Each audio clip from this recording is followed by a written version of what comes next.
News first ಆಯೋಜಿಸ್ತಾ ಇರುವ ಕರ್ನಾಟಕದ ಅತಿ ದೊಡ್ಡ ಇವಿ ಎಕ್ಸ್ಪೋ. ನೋಡಿ, 2005ರಲ್ಲಿ ಮನ್ರೇಗಾ ಬಂದಿದ್ದು, Mahatma Gandhi national rural employment guarantee act ಅಂತ ಬಂತು. ಮನ್ರೇಗಾ ಅಂತ ಅದನ್ನು ನಾವು ಕರೆದು ಬಂದು ಆ ಯೋಜನೆಯನ್ನು ಬಂದ ಸಂದರ್ಭದಲ್ಲಿ ಆಗ ಇಡೀ ದೇಶದ ವಾತಾವರಣನ ನೋಡಿದರೆ ಅದು ಟ್ರೈಬಲ್ ಏರಿಯಾ ಇರ್ಬೋದು, ಹಿಲ್ಲಿ ರೀಜನ್ ಇರ್ಬೋದು, ಜನಕ್ಕೆ ಕೂಲಿ ಸಿಗ್ತಾ ಇರಲಿಲ್ಲ. ನೆರೆ ಬರ ಇವೆಲ್ಲ ಬರ್ತಾನೆ ಇದ್ದು. ಹಾಗಾಗಿ ಜನಕ್ಕೆ ಸರ್ಕಾರನೇ ಕೂಲಿ ಕೊಡಬೇಕು ಅನ್ನೋ ಉದ್ದೇಶದಿಂದ ಮನ್ರೇಗಾ ಪ್ರಾರಂಭ ಆಯಿತು.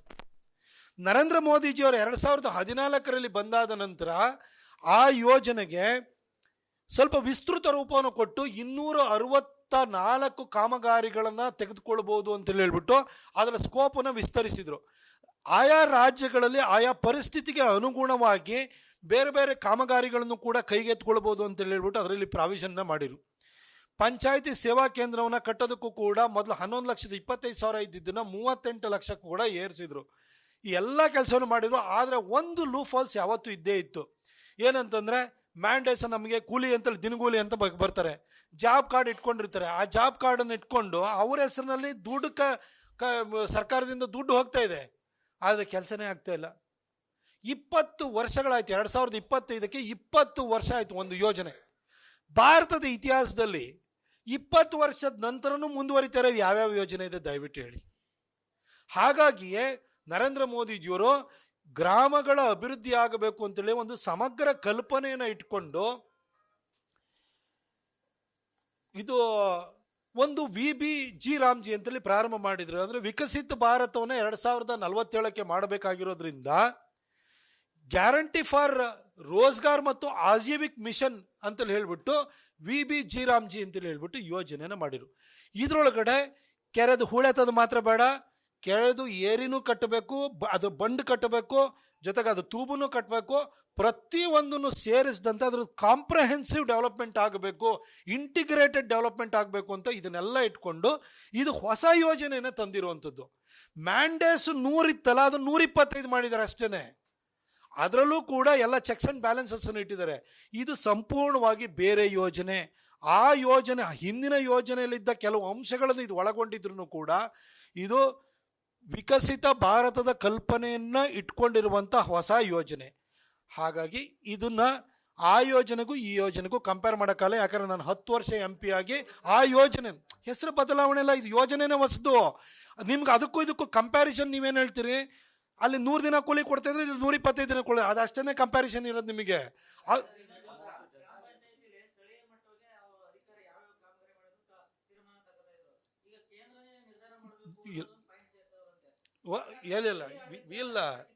ಇಲ್ಲ ನೀವು ಅದನ್ನು ಇಲ್ಲಿವರೆಗೂ ಕೂಡ ನಿಮಗೇನಾದರೂ ಡ್ರಾಫ್ಟ್ ನೋಟಿಫಿಕೇಶನ್ನು ಗೈಡ್ಲೈನ್ಸ್ ನಿಮ್ಮ ಹತ್ರ ಬಂದಿದೆಯಾ? ನಿಮಗೆ ಹೇಳ್ತೇನೆ ಕೇಳಿ. ನಾನು 10 ವರ್ಷ MP ಆಗಿದ್ದರಿಂದ ಹೇಳ್ತೀನಿ. ಕಾಂಗ್ರೆಸ್ ಸರ್ಕಾರ ಇರುವಂಥ ಸಂದರ್ಭದಲ್ಲಿ ದಿನಗೂಲಿ ಕೂಲಿ ಕೊಡೋದನ್ನು ಅಷ್ಟೇ ಯೋಚನೆ ಮಾಡಿದರು. ಮೋದಿಯವ್ರ ಸರ್ಕಾರ ಬಂದಾದ ನಂತರ ಫಸ್ಟ್ ಟೈಮು 2015ನಲ್ಲಿ 14th ಫೈನಾನ್ಸ್ ಕಮಿಷನ್ ಬಂತು. ಅಲ್ಲಿವರೆಗೂ 13th ಫೈನಾನ್ಸ್ ಕಮಿಷನ್ ಇತ್ತು. 13th ಫೈನಾನ್ಸ್ ಕಮಿಷನ್ನು ಏನು ಕೊಡ್ತಾ ಇದ್ರು ಅಂತ ಹೇಳಿದ್ರೆ, ಕೇಂದ್ರ 13th ಫೈನಾನ್ಸ್ ಕಮಿಷನಲ್ಲಿ ದುಡ್ಡು ರಾಜ್ಯಕ್ಕೆ ಕೊಡುತ್ತಲ್ಲ, ಅದು ಪಟ್ಟಣ ಪಂಚಾಯತಿ, ನಗರಸಭೆಗಳು, ಮಹಾನಗರ ಪಾಲಿಕೆಗಳಿಗೂ ದುಡ್ಡು ಕೊಡುತ್ತೆ. ಹಾಗೆ ಗ್ರಾಮ ಪಂಚಾಯತಿ, ಇದು ಜಿಲ್ಲಾ ಪಂಚಾಯತಿಗೂ ದುಡ್ಡು ಕೊಡುತ್ತೆ. ಜಿಲ್ಲಾ ಪಂಚಾಯತಿಲಿ ದುಡ್ಡು ಬಂದಿದ್ದನ್ನು 85% ಜಿಲ್ಲಾ ಪಂಚಾಯತ್ ಮೆಂಬರ್ಸ್ ತಗೊಳ್ಳೋರು. ಆಮೇಲೆ ಒಂದು 10%ವರೆಗೂ ಕೂಡ ತಾಲೂಕ್ ಪಂಚಾಯತಿಗೆ ಹೋಗೋದು. 5% ಅಷ್ಟೇ ಗ್ರಾಮ ಪಂಚಾಯತಿ ಬರೋದು. ಗ್ರಾಮ ಪಂಚಾಯತಿನಲ್ಲಿ ಅಭಿವೃದ್ಧಿ ಆಗ್ತಾ ಇರಲಿಲ್ಲ. ಯಾಕೆ ಅಂತ ಹೇಳಿದ್ರೆ, ಆ 5% ಅನುದಾನ 13th ಫೈನಾನ್ಸ್ ಕಮಿಷನಲ್ಲಿ ಬರುವಂಥ 5% ಅನುದಾನದಲ್ಲಿ ಅವ್ರು ಏನು ಮಾಡೋಕ್ಕಾಗ್ತಾ ಇರಲಿಲ್ಲ. ಹಾಗಾಗಿ ಏನು ಮಾಡಿರು, ಇದು ಗ್ರಾಮದಲ್ಲಿ ಏನು ಟ್ಯಾಕ್ಸ್ ಕಲೆಕ್ಷನ್, ಕಂದಾಯ ಕಲೆಕ್ಷನ್ ಮಾಡ್ಕೊಳ್ತಾರೆ, ಅದರಲ್ಲಿ ಎಷ್ಟು ದುಡ್ಡು ಬರುತ್ತೆ, ಗ್ರಾಮಗಳ ಅಭಿವೃದ್ಧಿನೇ ಆಗ್ತಾ ಇರಲಿಲ್ಲ. ಆಗ ಮೋದಿಯವರು ಏನು ಮಾಡಿದರು, 14th ಫೈನಾನ್ಸ್ ಕಮಿಷನ್ 2015ರಲ್ಲಿ ತರಬೇಕಾದ್ರೆ 85% ನೇರವಾಗಿ ಗ್ರಾಮ ಪಂಚಾಯತಿಗೆ ಹೋಗಬೇಕು, 5% ಅಷ್ಟೇ ಜಿಲ್ಲಾ ಪಂಚಾಯತಿಗೆ, ಇನ್ನು 10% ತಾಲೂಕ್ ಪಂಚಾಯತಿಗೆ ಹೋಗಿ ಮಾಡಿರು. ಕಂಪ್ಲೀಟ್ ಉಲ್ಟಾ ಮಾಡಿರು. ಹಾಗಾಗಿ ಇವತ್ತು ಇಡೀ ಗ್ರಾಮಗಳ ಹಂತದಲ್ಲಿ CC ರೋಡ್ಗಳು ಜಾಸ್ತಿ ಆದವು, ಸಮಗ್ರ ಅಭಿವೃದ್ಧಿ ಆಯಿತು. ನಾವು ಹಿಂದಿಂದು ಸಿದ್ದರಾಮಯ್ಯ ಸರ್ಕಾರ ಇರಬೇಕಾದ್ರೆ ನಾವೇ ಹೇಳ್ತಾ ಇದ್ದು 14th ಫೈನಾನ್ಸ್ ಕಮಿಷನಲ್ಲಿ ಕೊಟ್ಟಿದ್ದಂಥ ದುಡ್ಡನ್ನ ಗ್ರಾಮ ಪಂಚಾಯತಿದು ಸ್ಟ್ರೀಟ್ ಲೈಟದು ಕರೆಂಟ್ ಬಿಲ್ ಕಟ್ಟೋದಕ್ಕೆ ಯೂಸ್ ಮಾಡ್ತಾ ಇದ್ರಿ ಅಂತ ಹೇಳ್ಬಿಟ್ಟು ಸಿದ್ದರಾಮಯ್ಯನವ್ರ ಸರ್ಕಾರ ಆಗಲೂ ಗದಿಗೆಟ್ ಸರ್ಕಾರ ಇದ್ದಾಗ 14th ಫೈನಾನ್ಸ್ ಕಮಿಷನಲ್ಲಿ ಕೊಟ್ಟಿದ್ದು. ನೀವು ಯಾವುದನ್ನು ಬೇಕಾದ್ರೆ ನಿಮ್ಮ ಜಿಲ್ಲಾ ಪಂಚಾಯತ್ ಸಿ ಹತ್ರ ಹೋಗಿ ಕೇಳಿ, ಇವತ್ತು ಹೋಗಿ ನೀವು ಅದನ್ನು ನಾನು ಕೊಟ್ಟಿರೋದು ಯಾವ್ದಾರ ಮಾಹಿತಿ ತಪ್ಪಿದೆಯಾ ಅಂತ ಕೇಳಿ. ಅದನ್ನು ಕರೆಂಟ್ ಬಿಲ್ ಕಟ್ಟೋದಕ್ಕೆ ಅಂತ ಯೂಸ್ ಮಾಡ್ತಾಯಿದ್ರು. ನೇರವಾಗಿ ಚೆಸ್ಕಾಮ್ನವ್ರು ಯಾರಿದ್ದಾರೆ, ಒಂದೊಂದು ಕಡೆ ಚೆಸ್ಕಾಮ್ ಇರ್ಬೋದು, ಹೆಸ್ಕಾಮ್ ಇರ್ಬೋದು, ಮೆಸ್ಕಾಮ್ ಇರ್ಬೋದು, ಈ ಥರ ಏನು ನಮ್ಮ ಡಿಸ್ಕಾಮ್ಸ್ ಅಥವಾ ನಮ್ಮ ಹೆಸ್ಕಾಮ್ಸ್ ಅಂತ ನಾವೇನು ಹೇಳ್ತೀವಿ, ಅವರು ನೇರವಾಗಿ ಕಟ್ ಮಾಡಿಬಿಡೋರು. ದುಡ್ಡು ಬಂದ ಕೂಡಲೇ 14th ಫೈನಾನ್ಸ್ ಕಮಿಷನ್ ದುಡ್ಡು ಬಂದ ಕೂಡಲೇ ಆ ಗ್ರಾಮ ಪಂಚಾಯಿತಿಯ ವ್ಯಾಪ್ತಿನಲ್ಲಿ ಏನೇನು ಕರೆಂಟ್ ಬಿಲ್ ಬಾಕಿ ಇದೆ ಒಂದು ವರ್ಷದ ಒಂದೇ ಸರಿ ತೊಗೊಂಬಿಡೋರು. ಮೋದಿಯವರ ಸರ್ಕಾರ ಬಂದಾದಮೇಲೆ ಈ ಯೋಜನೆಯನ್ನು ಚೇಂಜ್ ಮಾಡಿದ್ದು ಇಲ್ಲಿವರೆಗೂ. ಆಮೇಲೆ 264 ಕಾಮಗಾರಿನ ತಗೊಳ್ಬೋದು ಅಂತೇಳಿ UPA ಸರ್ಕಾರ ಮಾಡೇ ಇರಲಿಲ್ಲ. ನಮ್ಮ ಸರ್ಕಾರ ಬಂದಾದ್ಮೇಲೆ ನಾವೇ ಹೋಗಿದ್ದು, ನಾವೇ ಹಿಂದೆ ಗಿರಿರಾಜ್ ಸಿಂಗ್ ಅವರು ಇರುವಂಥ ಸಂದರ್ಭದಲ್ಲೂ ಕೂಡ ಕೂತ್ಕೊಂಡು ಮಾತಾಡಿದ್ದು ನಾವೇ. ಆಮೇಲೆ ಪಂಚಾಯತ್ ಕೇಂದ್ರವನ್ನು ಮಾಡಬೇಕಾದ್ರೆ ಬರೀ 11,25,000 ಕೊಡೋರು. ಅದನ್ನು ನಮ್ಮ ಸರ್ಕಾರ ಬಂದಾದ್ಮೇಲೆ 18,80,000 ಹೋದು, ಕೊನೆಗೆ 28 ಲಕ್ಷಕ್ಕೆ ಹೋದು, ಇವತ್ತು 38 ಲಕ್ಷ ಬರುತ್ತೆ. ಆಮೇಲೆ ನಾನೇ ಸ್ವತಃ ಗಿರಿರಾಜ್ ಸಿಂಗ್ ಅವ್ರ ಹತ್ರ ಹೋಗಿ ಕೂತ್ಕೊಂಡು ಇದನ್ನು ನಾವು ದುಡ್ಡು ಕೊಡ್ತೀವಿ. ಆದರೆ ಭಾರತ್ ನಿರ್ಮಾಣ ರಾಜೀವ್ ಗಾಂಧಿ ಸೇವಾ ಕೇಂದ್ರ ಅಂತ ಇರುತ್ತೆ, ನಾವು ಈ ರಾಜೀವ್ ಗಾಂಧಿ ಇದಕ್ಕೂ ಏನು ಸಂಬಂಧ ಅಂತ ಕೇಳಿದೆ. ನಾನು ಡ್ರಾಫ್ಟ್ ಮಾಡಿ ಹೋಗಿ ಕೂತ್ಕೊಂಡು ಮಾತಾಡಿ ಚೇಂಜ್ ಮಾಡಿಸಾದ್ಮೇಲೆ ಇವತ್ತು ಭಾರತ್ ನಿರ್ಮಾಣ ಪಂಚಾಯತ್ ಸಂಬಂಧಪಟ್ಟದ್ದು ಒಂದು ಪಂಚಾಯತ್, ಇಂಡುವಾಳ ಪಂಚಾಯತ್ ಸೇವಾ ಕೇಂದ್ರ ಅಂತ ಬರುತ್ತೆ. ಹೀಗೆ ಸಮಗ್ರ ಅಭಿವೃದ್ಧಿಯ ದೃಷ್ಟಿಕೋನವನ್ನು ಇಟ್ಕೊಂಡು ಮಾಡಿದವರು ನಾವು. ಈ ಒಂದು ಮನ್ರೇಗಾದಲ್ಲಿ ಇವ್ಯಾವುದು ಇರಲೇ ಇಲ್ಲ. 11,25,000 ಪಂಚಾಯತಿ ಕೇಂದ್ರ ಕಟ್ಟಕ್ಕಾಗುತ್ತೆ ನಮ್ಮ ಕೈಲಿ. ಆಮೇಲೆ ಅದರೊಳಗಡೆ ಏನು ಮಾಡ್ತಾರೆ, ಆ 11,25,000ದಲ್ಲೂ ನಿಮಗೆ ಮೆಟೀರಿಯಲ್ಲು ಆ ಮನ್ರೇಗಾದಲ್ಲಿ ತಗೊಳ್ಳಿ ಅಂತ ಹೇಳ್ತಾರೆ. ಆ ಕೂಲಿ ನಮ್ಮೂರಲ್ಲಿ ಇರುವಂಥ ಏನು ಕೂಲಿ ಕಾರ್ಮಿಕರು ಹೋಗಿ ಇಟ್ಟಿಗೆ ಕಟ್ಟಕ್ಕಾಗುತ್ತೆ, ಅವ್ರ ಕೈಲಿ ಫೌಂಡೇಶನ್ ಹಾಕೋಕ್ಕಾಗುತ್ತಾ? ಕಲ್ಲು ಗಿಲ್ಲು ಇಟ್ಟಿಗೆ ತಗೊಂಬಂದು ಕೊಡ್ಬೋದೇ ಹೊರತು ಮಾಡೋಕ್ಕಾಗ್ತಿರ್ಲಿಲ್ಲ. ಸ್ಕಿಲ್ಡ್ ಲೇಬರ್ ಅವ್ರ ಹತ್ರ ಇರಲ್ಲ. ಇದನ್ನೆಲ್ಲದನ್ನು ಅರ್ಥ ಮಾಡಿಕೊಂಡು ನಾವು ಬೇರೆ ಪ್ರಾವಿಷನ್ ಮಾಡಿ ನಾವು ಮಾಡಿರೋದು. ಇದು ಕಂಪ್ಲೀಟ್ಲಿ ಡಿಫ್ರೆಂಟ್ ಸ್ಕೀಮು. ಆ ಸ್ಕೀಮನ್ನು ನಾವು ರೀನೇಮ್ ಮಾಡಿರೋಂಥ ಸ್ಕೀಮ್ ಅಲ್ಲ ಇದು.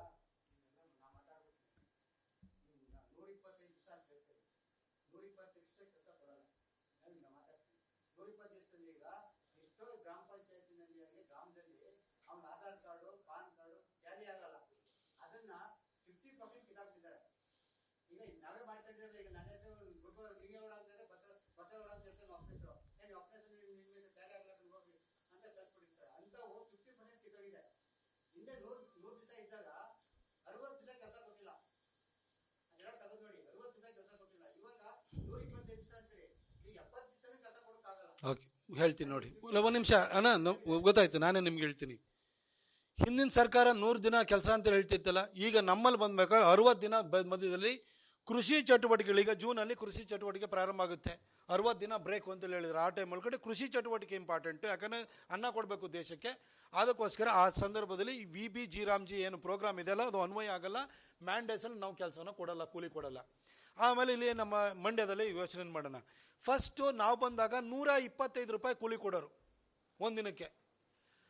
ಆಗಲೇ ನಿಮಗೆ 300 ರೂಪಾಯಿ ಇತ್ತು. 125 ರೂಪಾಯಿ ಕೂಲಿಗೆ ಬರ್ತಾರ, ನಿಮಗೆ 125 ದಿನನೇ ನಾವು ಕೊಡ್ತೀವಿ.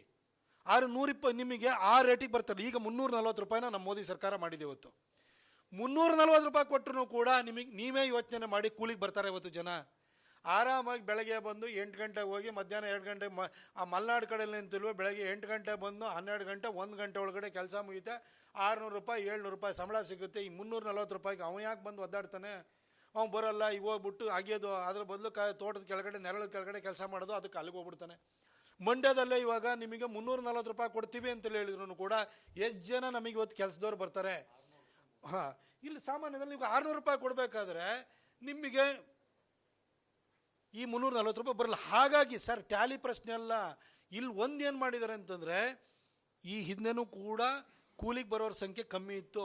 ಆ ಕೂಲಿ ಕಾರ್ಮಿಕರನ್ನ ಇಟ್ಕೊಂಡೆ ಕಾಮಗಾರಿ ಮಾಡಿ ಅಂದರೆ ಮಾಡೋಕ್ಕಾಗಲ್ಲ, ಮಷಿನ್ ಯೂಸ್ ಮಾಡಬೇಡಿ ಅಂತ ಹೇಳೋರು. ಏನಾಗ್ತಿತ್ತು, ಭಾಳಷ್ಟು ಕಡೆಗೆ ಜಾಬ್ ಕಾರ್ಡ್ಗಳ ಹೆಸರಿನಲ್ಲಿ ಅವ್ರ ಅಕೌಂಟಿಗೆ ದುಡ್ಡು ಹೋಗೋದು, ಅದನ್ನು ಹೊಡೆದಾಕೋರು. ಈಗೇನು ಮಾಡಿದ್ದಾರೆ ಅಂತ ಹೇಳಿದ್ರೆ, ಕಂಪಲ್ಸರಿ 2 ಫೋಟೋ ತೆಗಿಲೇಬೇಕು. ಕೆಲಸಕ್ಕೆ ಬಂದಾಗ, ಕೆಲಸ ಮುಗಿದಾದ ನಂತರ ಕಂಪಲ್ಸರಿ ತೆಗಿಬೇಕು ಅಂತ ಒಂದು ಮಾಡಿದ್ದಾರೆ. ಇನ್ನು ಜಾಬ್ ಕಾರ್ಡನ್ನು ಎವ್ರಿ 3 ಇಯರ್ಸಿಗೆ ರಿನ್ಯೂವಲ್ ಮಾಡಬೇಕು ಅಂತ ಮಾಡಿದ್ದಾರೆ. ಯಾಕೆಂದರೆ ಒಬ್ಬ ಜಾಬ್ ಕಾರ್ಡ್ ತೊಗೊಂಡಿರ್ತಾನೆ, ಅವನು ಸತ್ಯ ಹೋಗ್ಬಿಟ್ಟಿರ್ತಾನೆ ಅಥವಾ ಇನ್ನೆಲ್ಲ ಕಡೆ ಮೈಗ್ರೇಟಾಗಿ ಹೋಗ್ತಿರ್ತಾನೆ, ಆದರೆ ಅವನ ಕಾರ್ಡ್ ಹೆಸರಿನಲ್ಲಿ ದುಡ್ಡು ಹೋಗ್ತಾನೆ ಇದೆ. ಹಾಗಾಗಿ ಅವ್ನು ಮತ್ತೆ ಬಯೋಮೆಟ್ರಿಕ್ಸ್ ಕೊಡಬೇಕು, ಫೋಟೋ ಕೊಡಬೇಕು, ಅದನ್ನು ಚೇಂಜ್ ಮಾಡೋಕ್ಕೆ ಅಂತೇಳಿ ಹೇಳಿ ಈಗಿನ ಸರ್ಕಾರ ಬಂದಾಗಿ ಹೊಸ ಯೋಜನೆಯಲ್ಲಿ ನಾವು ಇವೆಲ್ಲ ತಂದಿದ್ದೀವಿ. ಸರ್, ನಿಮಗೆ ಕೂಲಿಗೆ ಬರ್ತೀವಿ 340 ರೂಪಾಯಿಗೆ ಅಂತ ಹೇಳಿದರೆ, ನಾನೇ ಬೇಕಾದ್ರೆ ನಿಮ್ಮ ಜಿಲ್ಲಾ ಪಂಚಾಯತ್ ಸಿ ಓರಿಗೆ ಮಾತಾಡ್ತೀನಿ. ಅವ್ರು ಸಂಬಂಧಪಟ್ಟಂಥ ತಾಲೂಕಿನಲ್ಲಿರುವಂತಹ ಇ ಒಗಳಿರ್ತಾರೆ, ಎಕ್ಸಿಕ್ಯೂಟಿವ್ ಆಫೀಸರ್ಸು, ಅವ್ರ ಕೆಳಗಡೆ ಎ ಡಿಗಳಿರ್ತಾರೆ, ಅಸಿಸ್ಟೆಂಟ್ ಡೈರೆಕ್ಟರ್ ಅಂತೇಳಿ ಹೇಳ್ಬಿಟ್ಟು ಅವರೇ ಮನ್ರೇಗಾದ ಇಂಪ್ಲಿಮೆಂಟೇಷನ್ ಮಾಡೋರು. 100% ಕೆಲಸ ಸಿಗುತ್ತೆ ಸರ್. ಅದು ಮ್ಯಾಚ್ ಆಗ್ತಿಲ್ಲ, ಇದು ಮ್ಯಾಚ್ ಆಗ್ತಿಲ್ಲ ಅಂತಿಲ್ಲ. ಈಗ ಕೂಲಿಗೆ ಬರೋರ ಸಂಖ್ಯೆ, ಈಗ ನಮ್ಮಲ್ಲಿ ಕರ್ನಾಟಕ ಸುಭಿಕ್ಷೆ ಇರುವಂಥ ಜಾಗ, ಈ ಜಾಗದಲ್ಲಿ ನಿಮಗೆ ಕೂಲಿಗೆ ಬರ್ತಾರಾ? ನಿಮಗೆ ಬೇರೆ ಕಡೆ ಹೋದಾಗ ನಾರ್ತ್ ಇಂಡಿಯಾದಲ್ಲಿ, ಜಾರ್ಖಂಡ್ ಅಂತ ಜಾಗದಲ್ಲಿ ನಿಮಗೆ ಅಲ್ಲಿ ಬರ್ಬೋದು. ಆದರೆ ನಮ್ಮ ಕರ್ನಾಟಕದಲ್ಲಿ 340 ರೂಪಾಯಿ ಕೂಲಿಗೆ ಬರೋರ ಸಂಖ್ಯೆ ಕಮ್ಮಿ ಇದೆ. ನಮ್ಮ ಸರ್ಕಾರ 125ರಿಂದ 340ಕ್ಕೆ ಏರಿಸಿದ್ರು ಕೂಡ ಕೂಲಿಗೆ ಬರೋರ ಸಂಖ್ಯೆ ಕಮ್ಮಿ ಇದೆ. ನ್ಯೂಸ್ ಫಸ್ಟ್, ನಿರ್ಭೀತಿಯಿಂದ ನಿಮ್ಮ ಪರವಾಗಿ.